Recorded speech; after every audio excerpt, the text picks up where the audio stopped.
Good morning, I'm Abbé Breuil, the author of the literary series, The True History of Religions of Humanity. The video you're about to watch is an excerpt from book 1 of my second volume titled Decoding the Language of the Caves.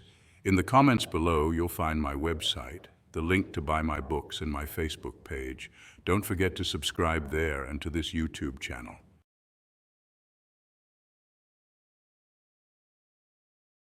Introduction, example of the Lascaux site.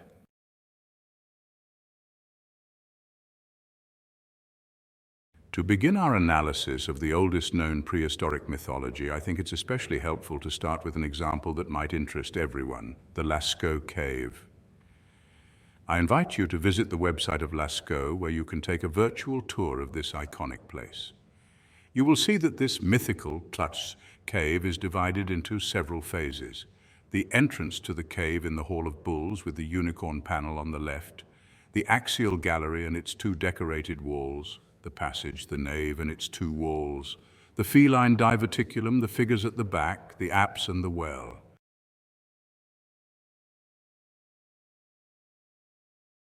The unicorn panel. This panel is really amazing. The first animal we see is a mythical one, a unicorn, and that tells us that this is a mythological representation. We can see that the unicorn seems to be pushing a herd of smaller horses deeper into the cave towards the axial passageway below, between the two bulls, and therefore towards the back of the cave, the apse and the well. In this first panel, we can see two enormous bulls. One has 5 small deer associated with it, and the other in particular has a red cow associated with it.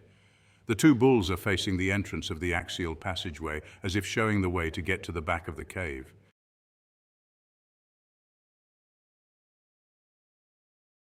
What brief explanation can we give of Lascaux? After reviewing the elements of this site, what explanation can we give it? It's important to understand that the decoding, which will be developed in upcoming books about the symbolic mythological language, will allow us to perfectly understand the reason for Lascaux and its many representations, as well as all prehistoric sites. Lascaux, just like many megalithic sites, is actually an illustration and a perfect example of the same mystique that connects them all.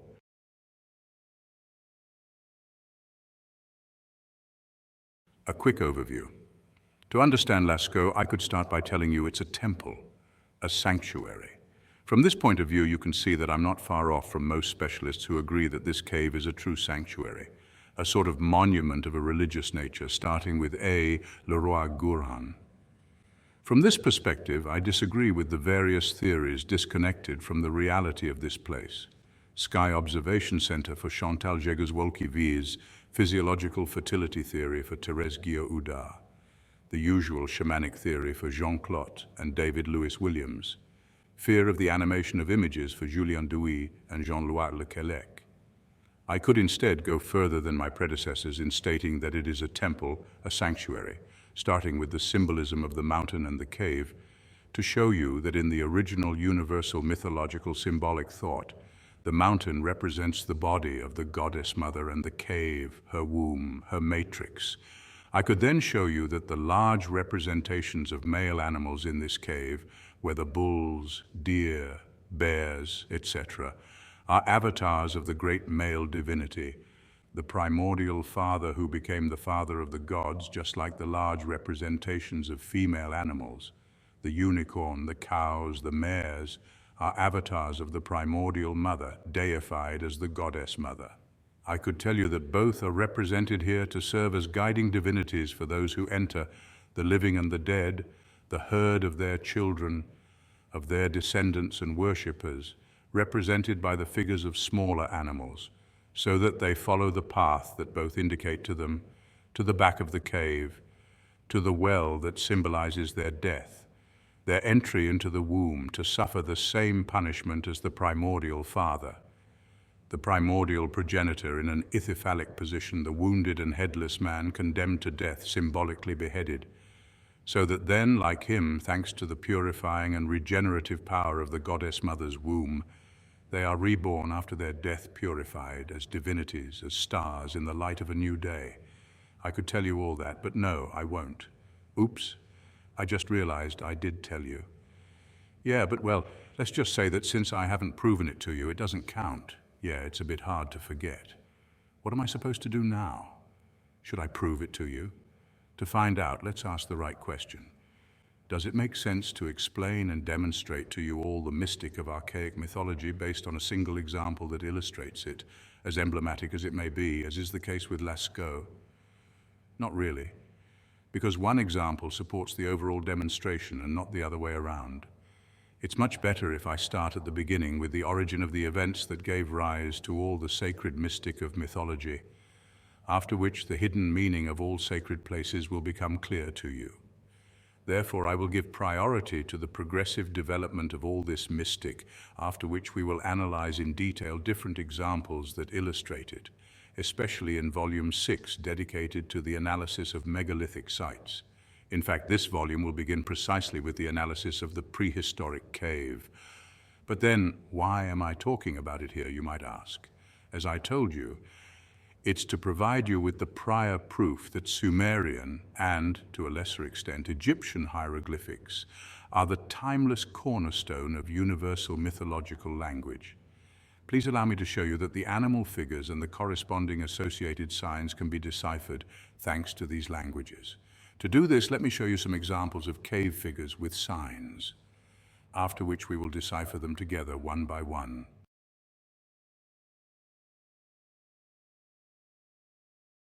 Rock art signs. In this short chapter, I'm going to give you some examples of these signs which we don't usually pay attention to because we are so focused on the animal figures. But they are also everywhere in the decorated caves. First, I will show you some signs that can be found in Lascaux and also some examples from other caves. Here they are in pictures.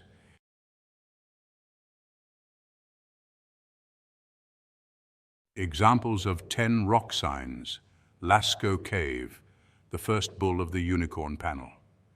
In the image of the unicorn panel, there is a sign in front of the first bull. Here it is enlarged. You can see that there are 3 successive bars. In fact, we find these 3 bars at the end of the site at the level of the well. Lascaux Cave, sign 13 of the well of the chamber of the felines.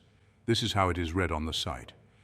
In the last 2/3 of the chamber of the felines, the number of schematic figures, but also of animals, is clearly less than in the entrance part.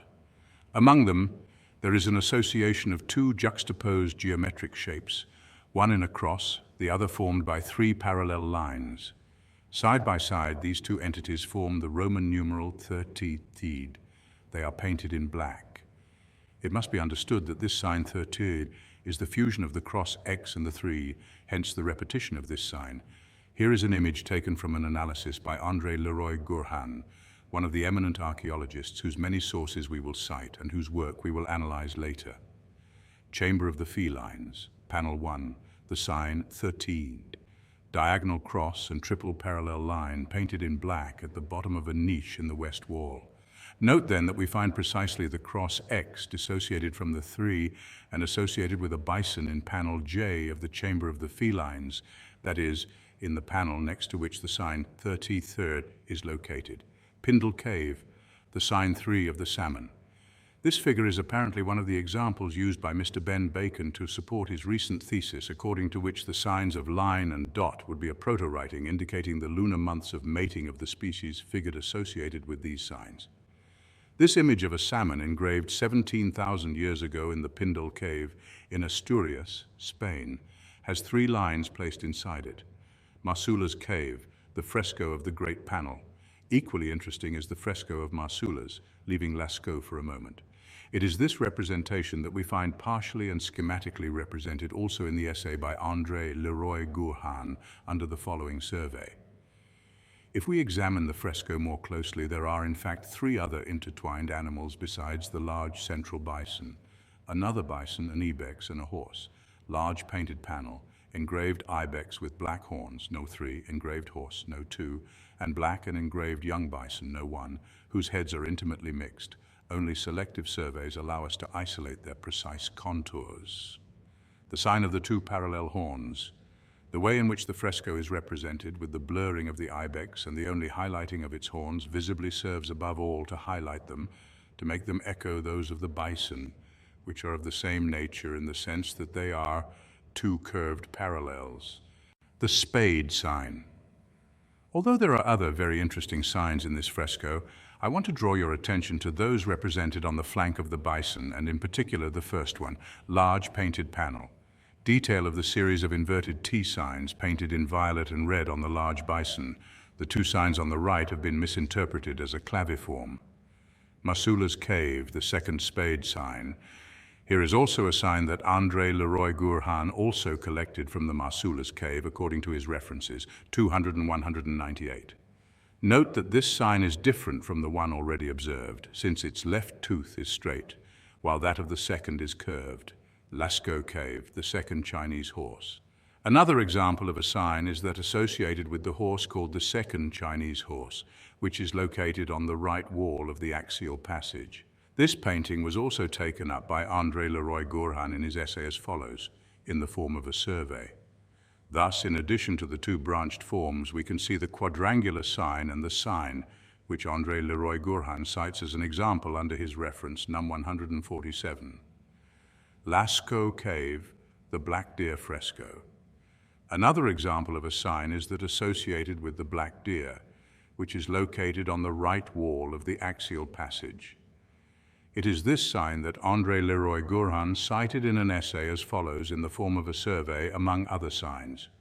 Lascaux cave, the four-arrow sign of the headless equid. We also find the following sign associated with a headless horse in the chamber of the felines. It is undoubtedly this figure that André Leroy-Gourhan takes up in his essay. Lascaux cave, the sign of the great black bull. As another example, I want to draw your attention to the sign located under the muzzle of the great black bull that is located on the left wall of the axial passage. First of all, pay attention to what can be read about this bull. With the great black bull, we access the most emblematic work not only of Lascaux, but also of the entire set of caves and shelters decorated from the Paleolithic. The dimensions, 3.61 meters wide, 1.83 meters high, make this representation of an aurochs a monumental work. This character is accentuated at the same time by the very dark color of the coat, which contrasts with an immaculate background and the absence of figures that could graphically rival this theme. Within a radius of 5 meters, in fact, no representation, apart from those added, almost swallowed up by the imposing silhouette, interferes in the surrounding space. Do you see the sign in question? Here it is enlarged.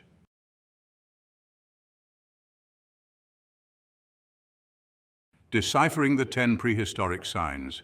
Let's go back to the 10 cave paintings mentioned in the introduction and see what the identified ideographic writings tell us about them. This, as you will see, will be extremely enriching. After we have seen them, we will pause and we will see why it is preferable to momentarily interrupt this work of deciphering prehistoric signs. Lascaux cave, the first bull of the unicorn panel.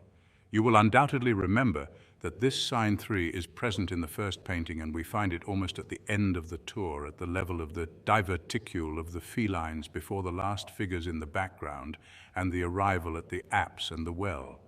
What does it mean? This sign, annotated 92A in the comparative table in the appendix, is found in both proto-cuneiform and hieroglyphs. To understand this sign, we must first understand what I means, that is, what a single stroke means. The single horizontal stroke in proto-cuneiform, a single horizontal stroke means A or E. Now, what does A mean in Sumerian? A means, among other things, a father, a watercourse. Add to this that in Sumerian the phoneme I also means a watercourse by I7. We thus understand that a single stroke can designate the father through, in particular, the symbolism of the watercourse. In hieroglyph, the vertical single stroke, its polysemic meaning is equally profound and very important there. The single vertical stroke is used to designate the one, the only, as in the hieroglyph way one, the only, a qualifier that is used in particular by its equivalent Wati, to designate the great divinity under its avatar SBA Wati, the morning star, the planet Venus when it reappears regenerated after its death. This god Venus is the counterpart of the black Egyptian sun, that is the same great divinity during his death and his passage through the underworld.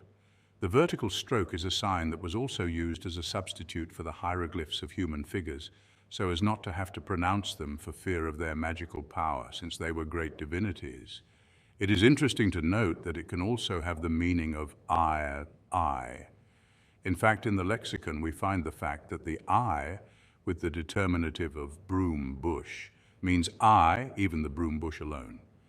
As for the I, note that in Egyptian it is interchangeable with A. Examples are numerous.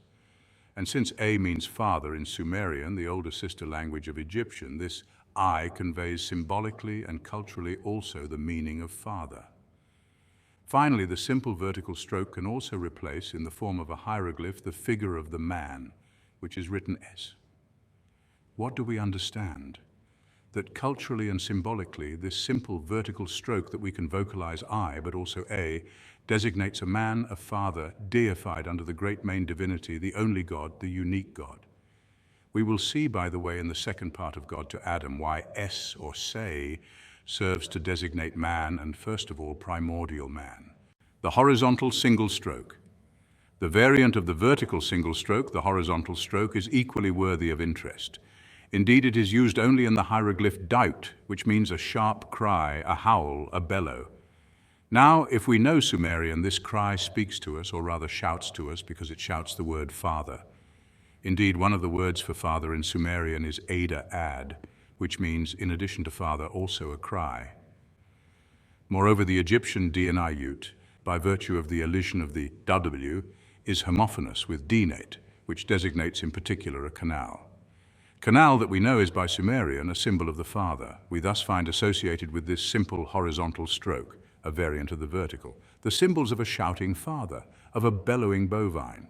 The fact that it is found tripled in front of the first bull of the unicorn painting is no coincidence. If you doubt that in terms of father it is the primordial father, let's take a look at the meaning of the simple stroke diagonally. The simple stroke in diagonal. This sign, a simple stroke diagonally, is equally explicit. Indeed, besides the fact that it is also a substitute for human figures that refer to divinities whose name should not be pronounced for superstitious fear of their magical power, this sign also serves to replace the hieroglyph, which, as you can see, designates an old man with his cane of old age. Indeed, it is used to replace, which are both vocalized SMS, a term that designates an old man, the oldest. It is clear then that the divinity to which this stroke refers is none other than the ancestor of deified humanity, primordial man. This is not an all-powerful God who has always been so, always exercising his dominion from the symbolic heaven, but an illustrious dead man, that is, a human ancestor who was deified after his death. The sign of two simple oblique or vertical strokes. While we are at it, let's see what the two oblique or vertical strokes have to tell us in Egyptian. In reality, they illustrate the same aspect that we have already mentioned, namely the fact that they serve as a substitute for the representation of divinities. Indeed, in some cases, two oblique strokes replace human representations considered magically dangerous, as for example, the hieroglyph replacing which are both vocalized, axti, and which designate the two glorious ones. By these two glorious ones, we mean Nekbet and Wadjet, the vulture and serpent goddesses protecting Upper and Lower Egypt.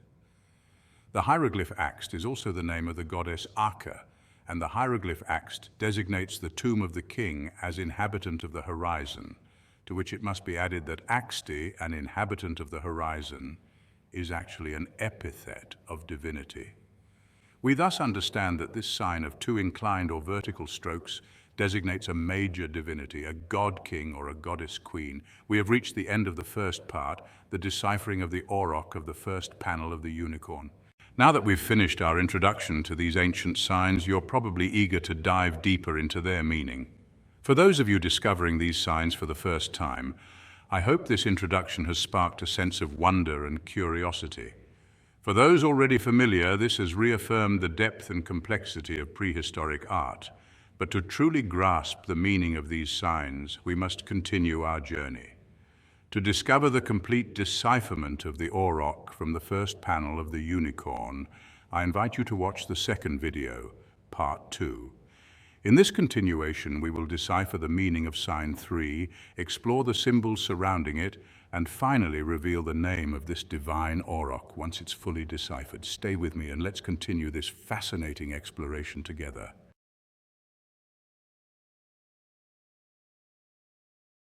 Just a reminder that this video is from Book 1 of my second volume, which is titled Deciphering the Language of the Caves.